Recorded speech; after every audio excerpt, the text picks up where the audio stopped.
Hi guys இன்னைக்கு நம்ம பார்க்க போகிற படம் ஒரு வித்தியாசமான சயின்ஸ் ஃபிக்ஷன் மூவி. ஹென்ரின்னு ஒரு மிகப்பெரிய பணக்காரர், அவர் ஒரு சயின்டிஸ்டும் கூட. தன்னோட வயசு கம்மியான எலிசபெத் ஒரு பொண்ணு நிற்கிறாரு. அந்த பொண்ணோட ஹாப்பியாக ஜாலியாக லைஃப் ஆளான்னு இருக்காரு. பார்த்தா அவருக்கு அந்த வீட்டிலே சீக்கிரம் ஒரு ரூம் இருக்குது. இது வரைக்கும் அந்த ரூம்குள்ளே ஹென்றி தவிர யாரும் போனது இல்லை. எலிசபெத் எப்போ அந்த ரூம் பற்றி கேட்டால் கூட ஹென்ரியெல்லாம் கண்டிக்க மாட்டார். ஆனால் ஒரு நாள் ஹென்றி பேச்சு மீறியுமே இவன் ரூம்குள்ளே போகிறா. அந்த ரூமில் அவள் பார்த்த விஷயம் என்ன, அவள் அதை பார்த்ததுக்கப்புறம் இவள் ஆல்ரெடி தலையில் மாறி போகுது. இதுக்கப்புறம் அடுத்தடுத்து இந்த கதையில் நடந்த பல சம்பவங்கள் என்ன, அந்த வீட்டில் நடக்கிற விஷயங்களை பற்றி எலிசபெத் எல்லாம் புரிஞ்சுக்கிறா. இதை பற்றிலாம் ரொம்ப இன்ட்ரெஸ்டிங்காக சொன்ன ஒரு படம் தான் எலிசபெத் ஹார்வெஸ்ட். இது ஒரு வித்தியாசமான சயின்ஸ் ஃபிக்ஷன் மூவி. படம் பார்க்கறதுக்கே அவ்வளோ சூப்பராக இருக்கும். நிறைய சீன்லாம் பார்க்குறப்ப ஒன்றும் புரியாமல் இருக்கும். ஆனால் கிளைமேக்ஸில் போக போக சூப்பராக எக்ஸ்பிளைன் பண்ணியிருப்பாங்க. சரி, இப்போ வாங்க எலிசபெத் ஹார்வெஸ்ட்டுங்கிற இந்த கதைகளை போகலாம். படத்தோட ஸ்டார்டிங்கே ஒரு பொண்ணை வைப்பாங்க. பார்த்தா ஆள் பார்க்க ஒரு மெழு பொம்மை மாதிரி தான் இருப்பா. இவ தான் நம்ம ஹீரோயின் எலிசபெத். பார்த்தா அவளுக்கு ஹென்றி அவரோட காலமாக இருக்கும். அவர் மிகப்பெரிய பணக்காரர், ஒரு சயின்டிஸ்ட்டும் கூட. ஆனால் ஆள் பார்த்து ரொம்ப வயசான ஆளுமா இருப்பார். இப்போதைக்கு நம்ம ஹீரோனை கல்யாணம் பண்ணி அவர் வீடு கூட்டி போயிட்டுருக்காரு. பார்த்தா நம்ம ஹீரோயின் ரொம்ப டயர்டாக இருக்கா. இவரை தூக்கிட்டு நம்ம வீட்டில் கூட்டிட்டு போகிறாரு. பார்த்தா அந்த வீட்டில் இன்னும் 2 பேர் இருக்காங்க. ஃபஸ்ட்டு ஒருத்தி பேர் கிளார், அந்த வீட்டில் வேலை பார்க்குற பொண்ணு. ரெண்டாவதா ஆலிவ்னு ஒருத்தர் இருப்பான். இவ ஹென்ரியோட பையன். ஆக்சுவலாக ஹென்ரிக்கு ஆள் காணாமல் இருக்கும். ஆனால் அந்த மொதல் ஒய்ஃப் வந்து போயிருப்பா. அந்த மொதல் ஒய்ஃபு பிறந்த பையன் தான் இந்த ஆளுங்கிறவன். ஆனால் அந்த பையனுக்கு கண்ணு தெரியாது. இவ்வளோ சேர்ந்து வீடை பார்த்துட்டு இருப்பா. பார்த்தா ஒரு மலைக்கு மேலே தான் அந்த வீடே இருக்கும். அந்த வீடு பார்க்க அவ்வளோ சூப்பராக இருக்குது. சரி, என்று நம்ம மீனை கூப்பிட்டு போய் அந்த வீடு காமிச்சிட்டு இருப்பாரு. பார்த்து நீ காலங்கனால வீடு ஃபுல்லாக ஒரு பெரிய பார்ட்டியாக இருக்கும். நம்ம மீனுக்காக வகையாக சாப்பாடலாம் வச்சு செம்மையாக அந்த பார்ட்டி போயிட்டுருக்கோம். அதுக்கப்புறம் என்ன கல்யாணம் ஆயிடுச்சு. நைட்டு ஹீரோட ஹாப்பியாக இருப்போம்னு சொல்லி முதலில் ஆரம்பிக்குது. 2 பேரும் இன்றைக்கி நைட்டு ஃபிசிக்கல் ஒன்றா இருப்பாங்க. தென் காலையில் எழுந்ததுமே அந்த வீடு சுற்றி வைப்பார். பார்த்தா ஒவ்வொன்றுக்குமே தனி ரூம் இருக்கும். எலிசபெத், இங்கே பார்த்தியா, இந்த ரூம் ஃபுல்லாக ட்ரெஸ்ஸாக இருக்கும். உனக்கு எது ட்ரெஸ் போன ஆசையாக இருக்கோ டெய்லி போட்டே இரு. உனக்கு பிடிச்சத பிடிக்கும்னு சொல்லி ஒரு ரூம் ஆடிட்டு இருப்பார். பார்த்தா ஒரு ரூம் ஃபுல்லாக சரக்காகவே இருக்கும்.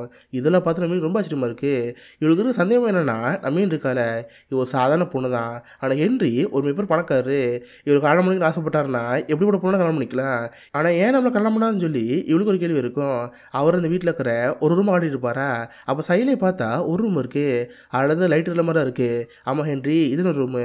உள்ளே போகலாமல் கேட்டால் இங்கே இப்போ எலிசபெத், உனக்கு அது ரொம்ப பிடிக்கும்ல, நீ என் மேலே வச்சுக்கல, உண்மைனா இந்த ரூம்குள்ளே போகக்கூடாது.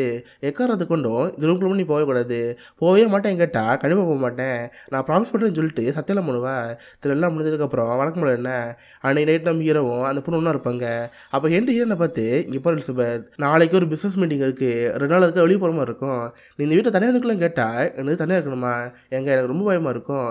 எப்படி இங்கே இருக்குன்னு கேட்டால், ஹே இதில் என்ன இருக்குது, அதான் கிளார் இருக்காளே, நீ என்ன சொல்ல அவள் பார்த்துக்குவா, நீ போய் ஜாலியாக இங்கே இருக்கலாம், ஒரு நாள் மட்டும் பொறுத்துக்கோன்னு சொல்கிறப்ப இவಳು அங்கேயே இருக்க ஆரம்பிப்பா. பார்த்து சொன்ன மாதிரி காலையில் ஹென்றி வந்து கிளம்பிடுவார். ஸோ யாரும் இல்லாத வீட்டில் இவங்க மட்டும் தனியாக இருக்கிற மாதிரி இருக்கும். ஸோ அந்த வீட்டில் இருக்கிற ஒரு போல பார்த்துட்டு இருப்பா. அவளுக்கு தான் அந்த வீட்டில் அவ்வளோ ட்ரெஸ் இருக்கே, ஒரு ட்ரெஸ் எடுத்து உடனே போட்டு பார்த்தே இருப்பா. ஆனால் ஒரு இடத்துல அதுவுமே போடிச்சிட்ருக்கு. சரி புக்கு பிடிக்கலாம் பார்த்தா அது போடிச்சிட்டு இருக்கும். அப்போ தான் கரெக்டாக கிளார் அங்கே இருப்பா. கிளாரை பார்த்து, ஆமாம் மேடம், நீங்கள் ரொம்ப வருஷமாக எண்டிட்டு வேலை பார்க்குறீங்களே, சார் எதுக்கு எனக்கு கல்யாணம் பண்ணிட்டாரு, உங்களுக்கு தெரியுமான்னு கேட்டால், மேபி சார் உங்களுக்கு பிடிச்சிருக்கலாம், சாருக்கு யார் பிடிச்சாலும் சரி அவன் கல்யாணம் பண்ணிக்குவார், நீங்கள் கவலைப்படாமல் பத்திரமா இருக்குன்னு சொல்கிறப்ப அவ்வளோ அமைதியாக இருப்பா. பார்த்தா நைட் டைம் ஆயிரும். இந்த வீட்டுக்கு பக்கத்துலேயே பார்த்தா ஒரு கெஸ்ட் மாதிரி இருக்குது. அங்கே தான் எப்பயுமே கிளாராக அந்த பையன் தங்கிட்டு இருப்பாங்க. ஸோ நைட் ஆனதுமே நம்ம வீடு மட்டும் விட்டுட்டு கிளார் அழுகிறாங்க கிளம்பிடுவாங்க. ஸோ யாரும் இல்லாத வீட்டில் இவங்க தனியாக இருப்பா. சரி, நான் அமைதியாக படுத்து இருக்கிறப்ப நைட்டாக தூக்கம் வராது. அப்போ தான் இழுக்கிற என்ன வருது, ஆமாம் நம்ம சீக்கிரம் ரூம் பார்த்தோம்ல, அந்த ரூம்குள்ளே போகக்கூடாதுன்னு சொன்னார். பட் அதில் பரவாயில்ல போய் பார்ப்போம்னு சொல்லி இவன் ரூம்குள்ளே போவா. உள்ளே வந்து பார்த்தா அந்த ரூம் ஃபுல்லாக ஃப்ரிட்ஜ் இருக்கிற மாதிரி இருக்குது. சரி, ஒரு பட்டன் நமக்குனா உள்ளேருந்து ஒரு சாம்பர் வருது. அதுக்குள்ளே பார்த்தா ஒரு பொண்ணோட பணம் இருக்குது. அது யாருன்னு பார்த்தா நம்ம எலிசபெத் தான். இதை பார்த்து அவளுக்கு அள்ளு விட்டுருச்சு. நம்மள மாதிரி ஒரு உள்ளே இருக்கான்னு தெரிஞ்ச உடனே பயந்தாங்க வளம் பார்ப்பா. ஆனால் அந்த வீடியோ பார்த்தா ஃபுல்லாக லாக்கில் இருக்கும்.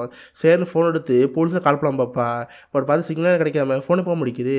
இதை பார்த்துல பயம் அதிகமாகிருச்சு. பட் என்ன பண்ணுறது, இங்கேருந்து போக முடியாது. ஹென்றி வர வரைக்கும் இங்கேருந்து வருவோம்னு சொல்லிட்டு அப்படியே படுத்துங்கிடுவா. கட் பண்ண இடத்துல காலையில் ஹென்றி திரும்ப வந்திருப்பாரு. நம்ம எதுவும் நடக்காத மாதிரி ரொம்ப அமைதியாக்கலாம் பார்ப்பா. பட் ஃபேஸில் ஏதோ ஒரு மாற்றம் தான் ஹென்றி பார்த்துருவாரு. ஏ பேபி, என்னாச்சு, ஏதோ பதட்டத்தில் இருக்கிற மாதிரி இருக்கே, ஏதாவது பார்த்தேன் கேட்டால், ஒன்றும் இல்லைங்க, நேற்று ஏதோ ஃபோன் பண்ணலாம் பார்த்தேன், பட் ஃபோனே போக முடிக்குது, ஏதோ பிரச்சனை கேட்டால் என்னது ஃபோன் பண்ணியா, யார் ஃபோன் பண்ணேன்னு கேட்டால், அதுவா என் தங்கச்சி இருக்கால அவளுக்கு தான் ஃபோன் பண்ண சொல்கிறப்ப, ஓ உனக்கு ஒரு தங்கச்சிலாம் இருக்கால, பட் பாருவேன் உனக்கு பொய் சொல்ல தெரில, ஏன் நான் ஏமாத்துறேன்னு சொல்கிறப்ப இதை பார்த்து எலிசபெத் ஒன்றும் புரியாமல் இருக்குது. பட் அதில் ஹென்றி இது பேச கண்டுக்க மாட்டார். எலிசபெத்தை தான் மடியில் உட்கார வச்சு ஜாலி பிளான் வச்சுட்டு இருப்பாரு.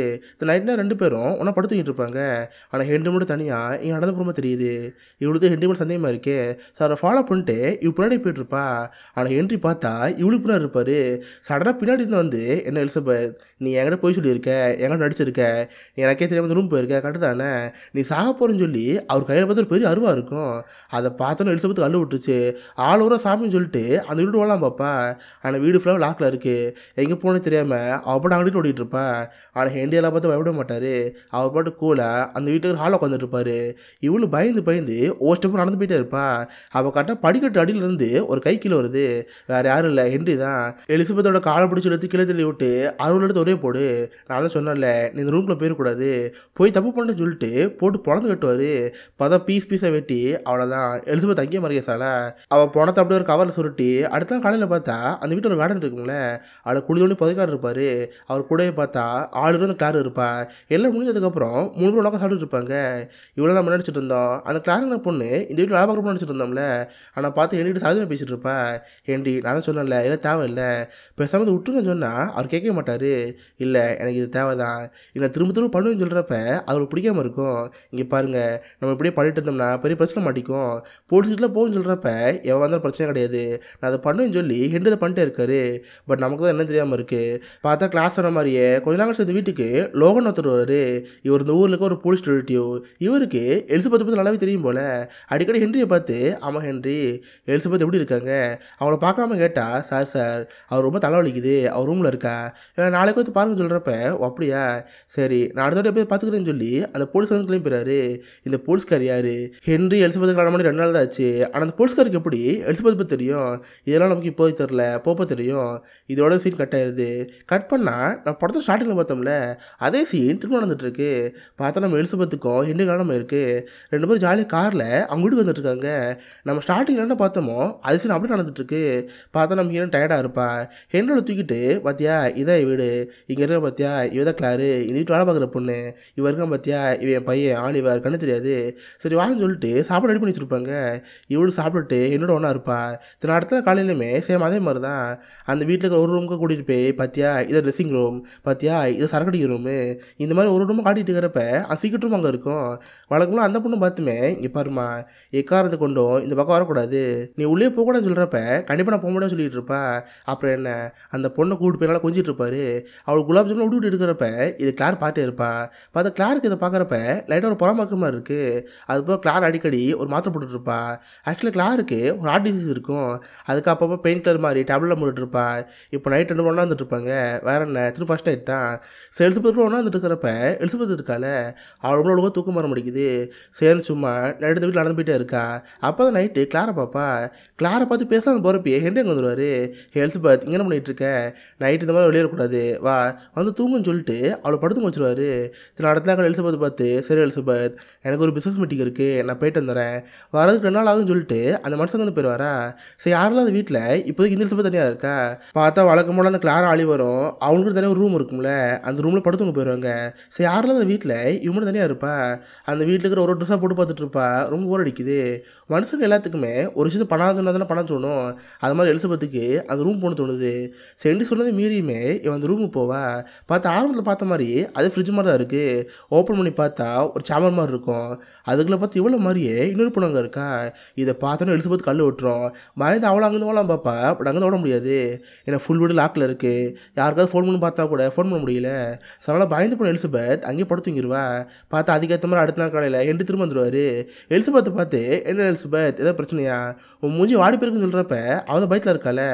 ஒன்றும் இல்லைங்க, அது அஜின பாத்ரூம் மாதிரி இருக்குது, நான் குளிச்சு வந்துடுன்னு சொல்லிட்டு இவள் டாய்லெட்டில் போவா. பட் இவளுக்கு பயம் அதிகமாகிருச்சு. இல்லை நம்ம எதாவது பண்ணி ஆகணும், எப்போ இங்கேருந்து போகலான்னு சொல்லிட்டு ஆள் பயத்தில் இருப்பாளா. பார்த்தா அந்த பாத்ரூம்குள்ளே ஹென்றி வந்திருப்பாரு. சடனாக கதை தந்து உள்ளலாம் பார்க்குறப்ப இவள் கதை உடக்கே ட்ரை பண்ணுவா. ஹென்றி வராதிங்க, எனக்கு ப்ரைவசி முக்கியம், விடுங்கன்னு சொன்னால் அவன் கேட்க மாட்டான். கதை தள்ளிட்டு உள்ளே வந்து, ஓ அப்போ நான் நினச்சது உண்மைதான். எனக்கே தெரியாமல் நான் சொன்னது மீறி மேலே ரூம் போயிருக்கேன். கரெக்டானு கேட்டால் அதை கேட்டவங்களுக்கு பயமாயிரும். பார்த்தா ஹென்றி கையிலுமே ஒரு ரவல் இருக்குது. அதை அப்படியே தண்ணியில் நினச்சி எலிசபெத்தோட பக்கத்தில் வருவார். அவள் கழுத்தில் போட்டு நெரிக்கிறப்ப அதை பார்த்து பயந்து போயிடுவா. ஹென்ரியை தள்ளி விட்டு பயந்தாங்கன்னு ஓடி போயிடுவா. ஆனால் ஹென்றி அதை பெருசாக எடுத்துக்க மாட்டார். வழக்கமோடு பிடிக்கிறதுக்காக இன்னும் பிளான் பண்ணிட்டு இருப்பார். ஆனால் இந்த பக்கம் எலிசபெத் எப்படியாவது இங்கேருந்து போகணுங்கிறதுக்காக லாக்கை திறக்க பார்ப்பா. ஆனால் லாக் திறக்கவே திறக்காது. ஸோ சேர் எடுத்து கண்ணு கிளாஸ் உடைக்க ட்ரை பண்ணுவா. ஆனால் பார்த்தா அந்த கிளாஸ் ரொம்ப ஸ்ட்ராங்காக இருக்கும். ஆனால் இந்த பக்கம் பார்த்த ஹென்றி அவர் கட்சி ஃபுல்லாக குளோரோஃபார்ம் எடுத்துக்குவார். ஸோ அந்த பொண்ணு அப்படியே மயக்கலாம் பார்ப்பார். பார்த்தா அதே நேரத்தில் அந்த வீட்டில் ஒரு பியானோ இருக்கும்ல, இவர் பியானோ வாசிக்கிற மாதிரியே மியூசிக் போட்டு விட்டுருவார். இது எல்லாத்தையும் எலிசபெத் கேட்டே இருப்பா. ஓ, நீ பியானோ வச்சுட்ருக்கியா, உன்னை கொல்ல முடியுமான்னு சொல்லிட்டு கத்தி எடுத்து மேலே வந்துட்டுருப்பா. ஆனால் பார்த்த ஹென்றி அவளுக்கு பின்னாடி தான் இருப்பார். சடனாக அந்த காட்சி வச்சு எலிசபெத் மூஞ்ச முடுறப்ப அவட மயக்க வைக்கிறவா. அவன் மயக்க மாட்டான் விடுறப்ப. ஆனால் அதை பார்த்து நல்லா ஆக்டிங் தான். அவட கத்தி இருந்துச்சுல, அந்த கத்தி எடுத்து ஹென்றி முதல்ல ஒரு குத்தி ஊற்றிடுவா. பார்த்த ஹென்றி அங்கேயே கீழே வந்துடுவார். ஆனால் அந்த குளோரோஃபார்ம் வந்து பார்த்ததில் அவளும் மயக்கமாயிருவா. கொஞ்ச நாள் எழுந்து பார்த்தா தான் அந்த வீடு ஃபுல்லாக பிளட்டாக இருக்குது. இவ கத்தியில் குத்துனதுலையே அந்த ஹென்றி எந்த போயிருப்பார். எப்படியாவது இங்கேருந்து போனால் போதுன்னு சொல்லி அந்த ரூமில் லாக்கர் இருக்கும்ல, அவர் கையை வச்சு அதை வைக்கலாம் பார்ப்பா. ஆனால் கை ரேகைக்கு அது ஓப்பன் ஆகாது. அது ஆக்சுவலாக நம்பர் பாஸ்வேர்டு. அடைச்சை நம்பர் தெரியாது. எப்போ இங்கேருந்து போனால் பார்க்குறப்ப சரி அதான் அந்த ஆளோட கிளார் இருப்பாங்களே, கண்டிப்பாக சீக்கிரம் வந்துடுவாங்க, அதுக்கு எல்லாத்தையும் மறைச்சணும்னு சொல்லிட்டு ஹென்னோட பணம் இருக்கும்ல, அதை எடுத்து ரூமில் ஒழிச்சு வச்சுருவா. தென் அந்த ஃப்ளோரில் இருக்கிற பில்லாம் க்ளீன் பண்ணி ஒரு ட்ரெஸ்ஸில் ரத்தமாக இருக்கும்ல, அந்த ட்ரெஸ்ஸை எரிச்சிடுவா. தென் அவள் குளிச்சுட்டு அமைதியாக உட்காந்துருப்பா. பார்த்தா நினச்ச மாதிரியே ஆள் ஒரு கிளார் வந்துட்டு இருப்பாங்க. இவ எதுவுமே தெரியாத மாதிரி புக்கு படிச்சுட்டு இருப்பாளா. கிளார் உள்ள வந்து பார்க்குறப்ப அவளுக்கு சமாச்சரியமாக இருக்குது. ஏன்னா அவங்க கெஸ் படி இந்நேரம் எலிசபெத் இறந்து போயிருக்கணும். ஆனால் சாகாமல் புக்கு படிச்சுட்டு இருக்காளா. இதுவே அவங்களுக்கு ரொம்ப ஆச்சரியமாக இருக்குது. கிளார் நம்ம ஏன்னு பார்த்து, அம்மா ஹென்றி எங்கே, ஹென்றி வந்துட்டாரான்னு கேட்டால் ஆமாம் வந்தார், ரொம்ப டயர்டாக்கலாம் மொட்டை மாடி போயிருக்காரு, அங்கே தான் படுத்துக்கிட்டு இருக்காருன்னு சொல்கிறப்ப இது கிட்ட இன்னும் ஷாக்காக இருக்குது. ஏன்னா ஹென்றி எப்போவுமே மாடலில் படுத்துக்க மாட்டார். அதுப்போ வழக்கத்துக்கு மாறா இவர் உயிரோட இருக்கால. இதை பார்த்து கிளாருக்கு பயமாயிருச்சு. அவளுக்கு ஹார்ட்டில் ப்ராப்ளம் இருக்கே. இது கேட்ட உடனே ஹார்ட் அட்டாக் வர ஆரம்பிச்சிடும். உடனே மாத்திரை எடுத்து போட பார்ப்பா. பட் பார்த்தா முடியல. உடனே ஃபோன் பண்ணி எமர்ஜென்சி கால் பண்ணிடுவா. பார்த்தா கொஞ்ச நேரத்தில் சில நர்ஸில் வந்து அவளை வந்து தூக்கி போடுவாங்க. இப்போதைக்கு இந்த வீட்டில் இருக்கிறது ஆள் வர நம்ம மட்டும்தான். பார்த்தா டோராக திறந்து இருக்கும்.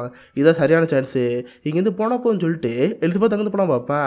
அப்போ ஆளுவர மீனை பார்த்து, ஹே எலிசபெத், எங்கள் அப்பா நீ தான் கொனியா, ஹென்றி எங்கன்னு கேட்டால் அதுக்கட்டும் ஆளு பயமாயிருச்சு. இங்கே பாரு ஆலிவர், நான் ஒன்றும் வேணும் கொலை பண்ணல, அவர் தான் கொலை பண்ண பார்த்தாரு, நான் தேவலாம் கொண்டேன், என்னை மனுஷன்னு சொல்கிறப்ப எனக்கு அதெல்லாம் தேவை கிடையாது. எங்கள் அப்பாவோட பணம் எங்கே, அதை கொடுத்துட்டு நீங்கள் வந்து போன்னு சொல்கிறப்ப அவளுக்கு ரூமில் போய் காட்டுவா. அந்த பணத்தை எடுத்துகிட்டு போய் எரிச்சிடுவாங்க. அப்போ தான் எலிசபெத் பார்த்து, சரி எலிசபெத், நீ இங்கேருந்து போன ஆசைப்படுறீல, உனக்கு ஏதாவது பாஸ்ட் மெம்பர் ஞாபகம் இருக்கா, நீ சின்ன வயசில் என்ன படிச்சுன்னு கேட்டால் அவளுக்கு எதுவும் ஞாபகமாக இருக்கும். பார்த்தியா, உனக்கு எதுவும் ஞாபகம் இருக்காது. ஏன்னா நீ ஒரு மனுஷியே கிடையாது, நீ ஒரு ஜெனட்டிக் க்ளோன். ஒன்றை மாதிரி ஹென்றி இது வரைக்கும் 6 க்ளோன் பண்ணார். 6 க்ளோனில் ஆடு 4 இறந்து போச்சு, நீ 5வது க்ளோன். 6வது க்ளோன் தான் அந்த சாம்பிள் இருக்குது. இதெல்லாம் நீ புரிஞ்சுக்கணும்னு சொல்கிறப்ப அதை பார்த்தா ரொம்ப ஆச்சரியமாக இருக்குது. கரெக்டாக அப்போதைக்கு பார்த்தா அவங்க வீட்டுக்கிட்ட ஒரு கார் மாதிரி தெரியுது. ஆமாம், அந்த கார் கலர் தெரியுதா, அது என்ன கார்னு கேட்குறப்ப அது எதாவது கருப்பு கலரில் இருக்குது, ரெட் கலரில் சைலண்டாக இருக்குன்னு சொல்கிறப்ப போச்சு அது போலீஸ்காரன் தான்.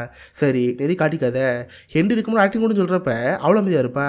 பார்த்தா படத்தோட ஸ்டார்டிங்கில் பார்த்த அந்த லோனுங்கிற டீட்டு வந்திருப்பாரு. அவர் நம்ம மீனை பார்த்து, என்ன எலிசபெத் நீ இருக்கே, சாரிங்கன்னு கேட்டால் அவரா ட்ரிப்பு போயிட்டு நிற்க வந்தார், டயர்டாக படுத்துக்கிட்டு இருக்காரு, உங்களுக்கு என்னன்னு கேட்குறப்ப உங்களுக்கு இதே வேலையாக போச்சு, நீ இருந்தால் சார் இருக்க மாட்டேன், சார் தான் நீ இருக்க மாட்டார், சரி சொல்லு எப்படி இருக்குன்னு சொல்லி ஜாலியாக பேசிகிட்டு இருப்பார்.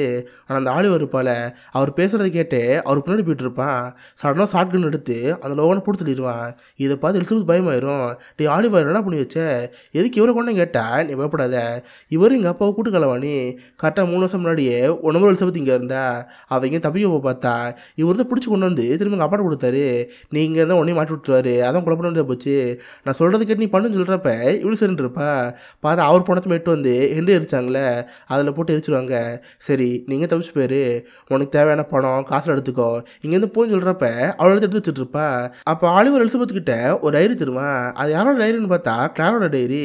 அது எலிசபெத் கொடுத்து, இந்த இது வந்து படிச்சுட்டு நான் வந்துடுன்னு சொல்லி அந்த ரூம் வெளியே போவான். சடனாக ரூம் டோரை க்ளோஸ் பண்ணுறப்ப இதை பார்த்து பயமாயிருச்சு. ஆலிவர் என்ன பண்ணிகிட்டு இருக்க, கதத்துறன்னு சொன்னால் அவன் கண்டிக்க மாட்டான், உள்ளே வச்சு லாக் பண்ணிட்டு அவங்க கிளம்பி போயிட்டான். இதை பார்த்துல பயமாயிருச்சு. என்னோட திரும்ப மாட்டிட்டோமே, எப்போ எங்கேருந்து போகணும்னு தெரியாமல் இவன் ரூம்லேயே இருப்பா.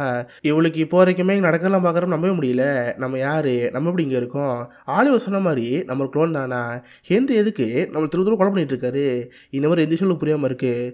சரி நமக்கு முன்னாடி கிளாரோட டைரி இருக்குல்ல, இது படிச்சு பார்ப்போம்னு சொல்லி அதை பற்றி படிக்க ஆரம்பிப்பா. இப்போ நமக்கு ஹென்ரியை பார்த்து பற்றின எலுமையில் தெரிய வருது.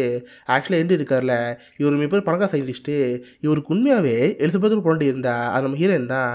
ஆனால் அந்த பொண்டாட்டிக்கு ஒரு ரேரான நோய் இருந்திருக்கும். அந்த நோயினாலேயே உண்மையிலே எலிசபெத் இறந்து போயிருப்பா. அவர் சாகுக்கு முன்னாடி உடம்புல இருந்து 6 ஜெனடிக் செல் எடுத்திருப்பாரு. அந்த 6 ஜெனடிக் செல்லை வச்சு 6 குளோன் உருவாக்கலாம். அந்த மாதிரி இவர் 6 எலிசபெத் உருவாக்கலாம் பார்த்துருப்பாரு. ஆனால் அந்த ரிசர்ச்சுங்கிறது கொஞ்சம் கஷ்டமாக இருந்திருக்கும். தன்னோட சப்போர்ட்டுன்னு ஒரு பொண்ணு வேணுங்கிறதுக்காக கிளாரை கூட்டிருப்பாரு. பார்த்தா கிளாருமே இதை பற்றி ஆராய்ச்சி பண்ணியிருப்பா. அந்த மாதிரி இவங்க 2 எலிசபெத் உருவாக்கியிருப்பாங்க. ஆனால் அந்த 2 எலிசபெத்துமே ரொம்ப நாள் உயிர் வாழவே இல்லை. தான் ஒய்ஃபுக்கு என்ன நோய் இருந்துச்சோ அது நோய் அந்த எலிசபெத்துக்கு இருந்துச்சு. கொஞ்ச நாளே அடுத்தடுத்து 2 எலிசபெத் இறந்து போயிருப்பாங்க. இதை பார்த்து ஹென்றி கஷ்டமாயிரும். என்னோட மீதி இருக்கிறது ஒரு 4 செல்லு தான், 4 குள்ள உருவாக்கணும், அது பர்ஃபெக்டாக உருவாக்கணும், சீக்கிரம் பண்ணுங்கன்னு சொல்லிட்டு இவரு கிளார் ஆராய்ச்சி பண்ணியிருப்பாங்க. கிட்டத்தட்ட 2 வருஷம் ஆராய்ச்சி பண்ணி ஒரு குளோன் உருவாக்கியிருப்பாங்க. அதான் 3வது எலிசபெத். அந்த எலிசபெத்துக்கு அது நோய் இல்லாமல் இருந்திருக்கும். ஆனால் அதுபோல் அவளுக்கு அம்னிஷா வந்திருக்கும். எந்த விஷயமா 5 வருஷமா ஞாபகம் வச்சுக்க மாட்டா, அடிக்கடி மறந்தே போயிடுவா. ஹென்ரியா ஒரு பேர் ஹென்றி சொன்னால் கூட அவளுக்கு 5 நிமிஷம் ஞாபகம் இருக்கும். திரும்ப ஹென்ரியை பார்த்து உங்கள் பேர் என்ன கேட்பா. இந்த மாதிரி அவளுக்கு அம்னிஷா இருக்கும். அம்னிஷா தான் பரவாயில்ல, நீ இவரோட இருக்கே, என் கூட இருந்துக்கும்னு சொல்லிட்டு எலிசபெத்தை கூட வச்சிருப்பாரு. அப்போ தான் ஒரு நாள் 3வது எலிசபெத் நைட்டில் எழுந்திருப்பா. யாருக்கும் தெரியாமல் அந்த சீக்கிரம் ரூம் போயிருப்பா. பார்த்து அவளை மாதிரி அங்கே இன்னும் 3 கிலோமீட்டர் இருக்கும்ல, அதை பார்த்து பயந்து போயிருப்பா. இங்கேருந்து நம்மளை கொண்டு வாங்கிறதுக்காக பயந்து வந்து ஓடி போயிருப்பா. அப்போ தான் நம்ம நாள் பார்த்த அந்த லோகங்களை பிடிச்சி பார்த்துருப்பா. அவரும் நம்ம ஏன் மடக்கி பிடிச்சி, ஏமா யார் மணி நைட் நான் எங்கே போயிட்டுன்னு கேட்டால் அவளுக்கு மறந்து போயிருமே. ஏன் உரங்கிற மறந்து போயிருக்கோம். அவள் பேர் எலிசபெத் ஒன்று ஞாபகம் இருக்கும். சரிவா, பக்கத்தில் ஒரு வீடு இருக்குது, அதான் வீடு இருக்குன்னு சொல்லிட்டு திரும்ப நீட்டி விட்டுருப்பாங்க. அவர் அந்த போலீஸை பார்த்து, சார் இவருக்கு அம்னிஷா இருக்குது, அடிக்கடி மறந்துங்கன்னு போயிடுவா, ரொம்ப தேங்க்ஸ்ன்னு சொல்லி எலிசபெத் வாங்கி வச்சுக்குவாரு. அப்போ இருந்தது அந்த லோகங்கிற ரிலேட்டிவ் அடிக்கடி வீட்டுக்கு வருவார். அப்பப்போ எலிசபெத் போய் கேட்டுட்டு போவார். இதாச்சும் அவள் டைரியில் படிச்சுட்டே இருப்பாளா. அப்போ தான் கரெக்டாக அந்த ரூம்குள்ளே ஆளு வர மாதிரி இருக்குது. அவனை அடிச்சு போட்டு இங்கே தப்பிக்கணுறதுக்காக அவனை அடிச்சு போட்டுருவா. அவங்க இடத்துல கத்தி வச்சு, டேய் மறுதான் எங்கே வெளியே அனுப்பிடு, இது ரூமுக்கான பாஸ்வேர்டு என்ன, அதை சொல்ல மட்டும் நான் இங்கே போயிட்டே இருப்பேன், பாஸ்வேர்டு தான் கேட்குறப்ப அவனை பயந்து வருவான். ஒரு 4 நம்பர் சொல்கிறப்ப இவள் ஓடி போவா. பாஸ்வேர்டை போட்டு பார்த்தா அது தப்பான பாஸ்வேர்டு. பயபுல நம்மளை ஏமாத்திருச்சு, அவனை கொல்ல முடியுமான்னு சொல்லிட்டு புச்ச நைஃப் இருப்பா. அதை எடுத்து மெதுவாக ஒரு ரூமாக போயிட்டு இருக்கிறப்ப பார்த்தா அந்த ஆலிவர் ஒரு ரூமில் இருப்பான். பார்த்தா அந்த ரூமில் எலிசபெத் மாதிரி ஒரு பொண்ணு இருப்பா. ஆக்சுவலி இப்போ இருக்கல இந்த எலிசபெத், இந்த எலிசபெத் 5வது எலிசபெத்து. பார்த்தா அவளை மாதிரி அங்கே 6வது எலிசபெத் இருக்கும். இந்த உடம்பு தான் சாம்பலில் பார்த்துருப்பா. இப்போ அந்த உடம்பு வச்சு ஆலிவர் தான் ஆராய்ச்சி பண்ண மாதிரி இருக்கு. டே என்னடா பண்ணிட்டு இருக்க, எனக்கு நம்பர் மட்டும் சொல்லிடு, நான் இங்கேருந்து போயிட்டே இருப்பேன்னு சொல்கிறப்ப அவன் பக்கத்தில் வர சொல்லுவான். இவ்வளோ பக்கத்தில் வந்து அந்த 6வது எலிசபெத்தை பார்த்து இருப்பாளா. சடனாக மைக் ஊசி எடுத்து நம்ம கழுத்தில் குத்திடுவான். பார்த்தா நம்ம எலிசபெத் அங்கேயே மயக்கம் போட்டுருவா. கட் பண்ணி கண்டுபிடிச்சி இருந்து பார்த்தா அவள் ரூமில் இருக்கிற மாதிரி இருக்குது. அவள் காலை ஏதோ ஒரு சங்கிலியில் கட்டி போட்டு அந்த கார்டோட டைரி பக்கத்தில் இருக்குது. அவளுக்கு ஒன்றுமே புரியாமல் இருக்குது. டே ஆலிவர் என்ன பண்ணிட்டு இருக்க, என்னை எங்கேருந்து விட்டுரு, நான் இங்கேருந்து போயிட்டே இருப்பேன்னு சொல்கிறப்ப இல்லை எனக்கு ரொம்ப தெரிஞ்சுக்கணும், அந்த உண்மை இன்னைக்கு கார்டோட டைரியில் இருக்குது, நீ எனக்காக படித்து காட்டுறேன், படித்து காட்டாது இங்கேருந்து போக முடியும்னு சொல்கிறப்ப இவள் சொல்லி படிச்சுட்டே இருப்பா. அப்புறம் முட்டை கதையிலேருந்து திரும்ப வந்துட்டு இருக்கு. பார்த்தா அந்த 3வது எலிசபெத் திரும்ப வீட்டுக்கு வந்திருப்பாள். ஆனால் அந்த எலிசபெத் ரொம்ப உயிர் வாழவே இல்லை. கொஞ்ச நாளையே அந்த 3வது எலிசபெத் இறந்து போயிருப்பா. ஆரம்பத்தில் அவளுக்கு அந்த ஒய்ஃபோட நோய் இல்லாமல் இருந்திருக்கும். ஆனால் கடைசியில் அவளுக்கு அந்த நோய் வந்து அவளே இறந்து போயிருப்பா. சரி, அடுத்து ரொம்ப ஆராய்ச்சி பண்ணி 4வது எலிசபெத் உருவாக்கியிருப்பாங்க. அந்த எலிசபெத்தை தான் நான் படத்தில் ஆரம்பத்தில் பார்த்துருப்போம். அவள் பார்த்தா பர்ஃபெக்டாக இருந்திருப்பா, எந்த ஒரு நோய் இல்லாமல் உண்மையான எலிசபெத் மாதிரி இருந்திருப்பா. அந்த எலிசபெத்தை ஹென்றி கல்யாணம் பண்ணியிருப்பாரு. ஆனால் ஹென்றிக்கு அவளோட வாழ ஆசை கிடையாது. ஹென்றிக்கு எல்லாமே அந்த கல்யாணம் ஞாபகம் இருக்குது. நம்ம எலிசபெத்து கல்யாணம் பண்ணியிருப்போம்ல, அந்த ஒரு நாளை அவளோட ஜாலியாக வளரணும், அவளோட ஃபர்ஸ்ட் இருக்கணும், இதான் அந்த மனுஷனுக்கு ஆசையே. அதனால் அன்றைக்கி நைட்டு அந்த பொண்ணு ஒன்றாந்துருப்பாரு. தன்னோட கொள்ளுங்கிறதுக்காகவே வேணும் விதம் பிளான் பண்ணிருப்பாரு. நம்ம ஒரு காரியத்தை செய்யக்கூடாதுன்னு சொன்னால் செய்வோம்னு தெரிஞ்சுக்கிட்டு எலிசபெத் பேசியிருப்பாரு. பார்த்தியா இது சீக்கிரம் ரூம், நான் இல்லாத நேரத்தில் நீ உள்ளே போகக்கூடாது புரியுதான்னு சொல்லி ஒரு பிஸ்னஸ் ட்ரிப் போகிற மாதிரி வெளியே போயிருப்பாரு. ஸோ எலிசபெத் உள்ளே போய் உண்மை தெரிஞ்சுப்பா. அந்த உண்மை தெரிஞ்சுக்கிட்டதுக்காக எலிசபெத்தை கொண்டிருப்பாரு. திரும்ப ஒரு க்ளோன் உருவாக்கி அந்த க்ளோன் உருவாக்கலாம் பார்த்துருப்பாரு. அந்த மாதிரி இப்போதைக்கு இருக்கிற 5வது எலிசபெத் வந்திருப்பா. அவளும் அந்த மாதிரி உண்மையிலே தெரிஞ்சுட்டனால தான் இவளே கொலை பார்த்துருப்பாரு. ஆனால் வழக்கத்துக்கு மாதிரி இந்த எலிசபெத் என்ட்ரி போட்டு இருப்பா. இவளை தான் கிளார்க் வீட்டுக்கு வந்து பார்த்ததுக்கப்புறம் அவளுக்கு ஆச்சரியமாக இருக்கும். ஆக்சுவலாக கிளார்க்கு இந்த விஷயம் பிடிக்காமல் வந்திருக்கும். அதை நடுவில் கூட நம்ம ஹீரோவை பார்த்து எங்கே இதெல்லாம் தேவையில்லை, திரும்ப திரும்ப இதை பண்ணுமான்னு கேட்டால் எனக்கு இது தேவை, இதை பண்ணிதான் செய்வேன்னு சொல்லிட்டு என்ன ஸ்டப்படாக இருந்திருப்பாள். அதுக்கான காரணமே இதுதான். இதெல்லாம் டைரியில் படித்து பார்க்குறப்ப இப்போ தான் மீங்க புரியுது. அப்போ நம்ம டெஸ்ட் சப்ஜெக்ட்டு அவரோட உண்மையான வைஃப் இறந்ததுக்காக 6 க்ளோன் உருவாக்கியிருக்காரு. அதில் 4 க்ளோன் இறந்து போச்சு, 5வது க்ளோன் நம்ம 6வது க்ளோன் சாம்பரில் இருக்குது. இதெல்லாத்தையும் நம்ம ஹீரோயின் இப்போ தான் புரிஞ்சுக்கிட்டா. கிட்டத்தட்ட அந்த டைரியில் முக்கால்வாசி படிச்சு முடிச்சிருப்பா. ஆலிவரை பார்த்து, டேய் நான் படிச்சிட்டேன்டா, என்னை இங்கேருந்து விட்டுருன்னு சொன்னால், இல்லை இன்னும் ஃபுல்லாக படிக்கல, அந்த டைரியில் என்னை பற்றின குறிப்பு இருக்குது, நான் யாரும் எனக்கே தெரியாமல் இருக்குது, அதை நீ ஃபுல்லாக படி. அது போனால் இது கூட ஒன்று பார்த்துருக்கேன், எனக்கு இப்போ தான் கண்ணு தெரியாமல் இருக்கலாம், ஆனால் சில வருஷத்துக்கு முன்னாடி எனக்கு நல்லாவே கண்ணு தெரியும். 3வது எலிசபெத் எங்கள் அப்பாவோட இருந்தப்போ நானும் கூட தான் இருந்தேன். சொல்லப்போனால் எனக்கு உன்னை ரொம்ப பிடிச்சிருந்துச்சி, உன்னை நான் லவ் பண்ணிட்டு இருந்தேன். இந்த விஷயம் எங்கள் அப்பா பிடிக்காம போச்சு.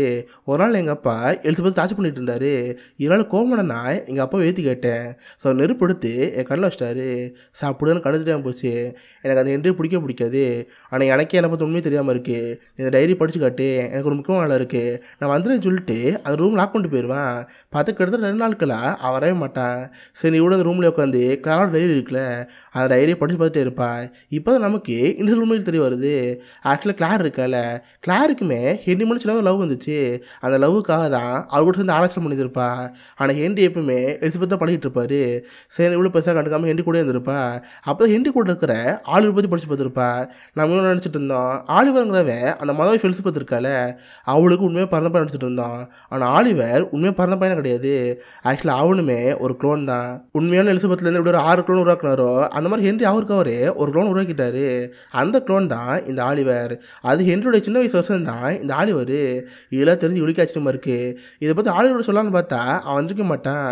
சரி இவ்வளோ படுத்துக்கிட்டு இருப்பா. பார்த்து 2 நாள் கழிச்சு ஆலிவர் இந்த ரூமுக்கு வருவான். பார்த்தா கத்திரிக்கோள் எடுத்து நம்ம ஹீரோனை கழுத்து வச்சுருப்பான். அதுப்போ அவங்க கையிலே பார்த்தா சில கட்டுக்கள் மாதிரிலாம் இருக்குது. டே 2 நாள் எங்கடா போய் தொலைஞ்ச, எதுக்கு கழுத்தை கத்திச்சுன்னு கேட்டால், எங்கள் பாரு டைரி படிச்சியா, என்னை இப்போ உண்மை தெரிஞ்சுட்டேன்னு கேட்டால், ஆமாம் தெரிஞ்சுட்டேன். ஆக்சுவலாக நீயுமே உண்மை கிடையாது, நீ என்ன மாதிரி ஒரு க்ளோன்னு சொல்கிறப்ப அதெல்லாம் நம்ப முடியல. இல்லை நான் க்ளோன் கிடையாது, கண்டிப்பாக நான் மனசில் தான் இருப்பேன். என்னை விட்டுன்னு சொல்கிறப்ப அவளுக்கு என்ன சொல்ல தெரில. சரி எப்படியா நீங்கள் தப்புங்கிறதுக்காக இங்கே பாரு, அதை நான் படித்து முடிச்சிட்டல, என்னை எங்கேருந்து விட்டுரு, நான் எங்கேருந்து போகிறேன்னு சொல்லி ஆள் அடிச்சு போட்டாங்க போலாம் பாப்பா. அவள் கட்டி போட்ட சங்கிலேயே ஆளுநர் கழுத்து வச்சு நெரிச்சு அங்கே போகலாம் பாப்பா. அப்போ அந்த ரூம்குள்ளே 3வதா யாராவது வர மாதிரி இருக்குது. யார் எழுத்து பார்த்தா 6வது எலிசபெத். 2 நாள் பயவில் எங்கேயும் போயிருக்கும்ல, இந்த 2 நாள் உட்காந்து 6வது எலிசபெத் உருவாக்கியிருப்பான். ஆனால் அந்த எலிசபெத் பார்த்தா இந்த எலிசபெத் இருக்க மாட்டா. அவள் கிட்டத்தட்ட அடிமாதிரி தான் இருப்பா. கண் எடுத்து நான் மீன் பண்ணி வச்சு, அம்மா நீ யார், பார்க்க என்ன மாதிரியா இருக்கே, ஆள் வருது கொல்ல பார்த்தேன் அவள் விடுன்னு சொல்கிறப்ப எவ்வளோ கேட்டு பாப்பா. எலிசபெத் நீயான ஒன்று தான், நான் சொல்கிறத கேளுன்னு சொன்னால் அவள் கேட்க மாட்டா. ஆள் சும்மா இல்லாமல் ஹே நீ இவ்வளோ போட்டு தெளிரு, இவ்வளோ விட்டா நான் கொண்டுருவா, இவ்வளோ கொள்ளுக்கூடன்னு சொல்கிறப்ப அந்த எலிசபெத்துக்கு நினைச்சதே தெரில. கண் எடுத்து நான் மீன் கொள்ளான்னு பாப்பா. இதனால் பயந்து போட 5வது எலிசபெத் ஆளூர் பிடிச்சி வச்சுக்குவா. அவங்க கடத்தில் கத்தி வச்சு, இங்கே பாரு என்னை கொல்லாத, கொரோனா இவனை கொண்டு வந்து சொல்கிறப்ப இதை பார்க்குற 6வது எலிசபெத்துக்கு நினைச்சதே தெரில. வேறு வழி இல்லாமல் ஆளுநர் ஷூட் பண்ணிடுவா. பார்த்தா அந்த புல்லட் ஆளுநர் மேலே போட்டு எலிசபெத் மேலே போட்டிருக்கோம். பிளட்டை தான் முன்னாடி போட்டிருக்கோம். நம்ம இங்கேருந்து போனால் போன்னு சொல்லி 5வது எலிசபெத் அங்கேருந்து போகலாம் பார்ப்பா. ஆனால் அந்த 6வது எலிசபெத் விட மாட்டா. பின்னர்ந்து ஷூட் பண்ணி அவ்வளோதான். 5வது எலிசபெத் அங்கேயே மறிய சாலா. கடைசியாக சாக போகிறப்ப 6வது எலிசபெத் பக்கத்தில் கூடுவா. அவளுக்கு காதுகிட்ட போகிறப்ப, இங்கே போகிற எலிசபெத் நான் அவங்ககிட்ட ஒன்று மட்டும் சொல்கிறேன், இங்கேருந்து போய் கிளாரோட டைரி இருக்குல்ல அதை படிச்சு பாரு, அதை படித்தவொன்னு புரியுன்னு சொல்லி 5வது எலிசபெத் அங்கேருந்து போயிடுவா. இப்போதைக்கு அந்த வீட்டில் மீதி இருக்கிறது 6வது எலிசபெத் மட்டும்தான். ஆளுநரோட போனோம். அப்புறம் 5வது எலிசபெத் இருக்கால, 2 பணத்தை எடுத்து அவள் எரிச்சிருவா. சரி 6வது வீட்டில் இவன் மட்டும் தனியாக இருப்பா. சாம்பல் போட்டுக்கிட்டு கிளாரோட டைரி இருக்குல்ல எல்லாத்தையும் படிச்சுட்டு இருப்பா. 5வது எலிசபெத் தெரிஞ்சவங்க எல்லா உண்மைகளுமே இப்போதைக்கு இவளுக்கு தெரிய வருது. இதெல்லாம் பார்த்து அவளுக்கு ஆச்சரியமாக இருக்குது. அப்படின்னா நம்ம ஒரு க்ளோனா, ஹென்ரின்னு ஒருத்தர் நம்மளை உருவாக்கி நம்மளை அனுமதிச்சு ட்ரை பண்ணியிருக்கான். ஆனால் இப்போதைக்கு அதில் யாரும் விடல இல்லை. இப்போதைக்கு நம்ம ஒரு ஃப்ரீ பேர்டு, இங்கேருந்து போயிடலான்னு சொல்லி அவள் துணிமெல்லாம் பேக் பண்ணிடுவா. பணத்தில் எடுத்துட்டு அங்கேருந்து போகலாம் பார்க்குறப்ப பார்த்தா காலத்தில் கிளாரங்க வந்திருப்பா. அவளுக்கு ஹார்ட் அட்டாக் வந்திருக்கும், ஹாஸ்பிட்டல் கொண்டு போயிருப்பாங்களே. இப்போதைக்கு வர எந்த வீட்டுக்கு வந்து பார்த்துருப்பா. பார்த்தா அந்த வீட்டில் யாருமே இல்லை, வெறும் 6வது எலிசபெத் மட்டும் தான் அங்கே இருப்பா. அவளுக்கு துணிமெல்லாம் பேக் பண்ணி அவள் டைரி இருக்குல்ல அந்த டைரியை கிளாரே கொடுத்துருவா. இதை பார்த்து கிளார் ஹாப்பியாக இருக்குது. ஏன்னா கிளாரை பொறுத்த வரைக்கும் ஹென்ரி இந்த மாதிரி க்ளோனிங் பண்ணியிருப்பார்ல, அது பிடிக்காம தான் வந்திருக்கும். இப்போ அந்த 6 க்ளோனில் ஒரு க்ளோனாக தான் இங்கேருந்து போதே, அதை போட்டு ஜாலிங்க வாழ்ட்டுன்னு சொல்லிட்டு அவள் சிரிச்சிட்டு இருப்பா. ஸோ இப்போதைக்கு 6வது எலிசபெத் இந்த உலகத்தை பற்றி உண்மையை தெரிஞ்சுக்கிட்டா. நம்ம பாட்டு ஹாப்பி வாழ்வோன்னு சொல்லி அவள் அங்கேருந்து போயிட்டுருக்கா. இதோட எலிசபெத் ஹார்வெஸ்ட்டுங்கிற நிரூபண முடியுது. ஸோ படம் அவங்க எல்லாருக்குமே கண்டிப்பாக புரிஞ்சுருக்குன்னு நினைக்கிறேன். புரியாதவங்களுக்கு மட்டும் சின்ன ஒரு கேப், ஹென்ரிக்கு உண்மையாக ஒரு பொண்ணு இருக்கா, ஆனால் ஒரு நோய் வந்து இறந்து போயிட்டா. ஸோ அவளை மாதிரி அவர் 6 க்ளோன் உருவாக்கியிருக்காரு. அந்த 6 க்ளோன் 2 க்ளோன் அவர் ஒய்ஃபுக்கு வந்து அதே நோய் வந்து அது இறந்து போயிருக்கும். 3வது க்ளோனுக்கு மறந்து நோய் வந்திருக்கும். கொஞ்ச நாள் அதுக்கு ஒரு நோய் வந்து அது இறந்து போச்சு. 4வது க்ளோனை தான் நம்ம படத்தில் ஆரம்பத்தில் பார்த்துருப்போம். ஹென்ரி காரணமாக வீட்டு கொடுத்துருப்பாரு. அந்த உண்மை தெரிஞ்சனால அவர் போட்டதில் இருப்பார். 5வது க்ளோனை தான் நம்ம பாதி படத்தில் பார்த்துருப்போம். கடைசியில் 6வது க்ளோனால் அவளை இறந்து போயிருப்பா. இப்போதைக்கு மீதி இருக்கிறது 6வது க்ளோன் மட்டும்தான். சாப்பாடு ஜாலியாக இந்த உலகத்தில் வாழ போகிறா. இதோட தான் எலிசபெத் 6 வருஷங்கிற இந்த படம் முடிஞ்சிருக்கும். ஸோ கண்டிப்பாக உங்கள் எல்லாருக்குமே இந்த படம் பிடிச்சிருக்குன்னு நினைக்கிறேன். அப்படி பிடிச்சிருந்தா இந்த லைக் பண்ணுங்கள். இந்த மாதிரி வித்தியாசமான மூவிஸை பற்றி தெரிஞ்சுக்க மிஸ்டர் ஹாலிஸ் வச்சுக்கோங்க. உங்கள் அடுத்த நாள் ஒரு ஆசமான வீடியோ மீட் பண்ணுறேன். அது வரைக்கும் பை கைஸ்.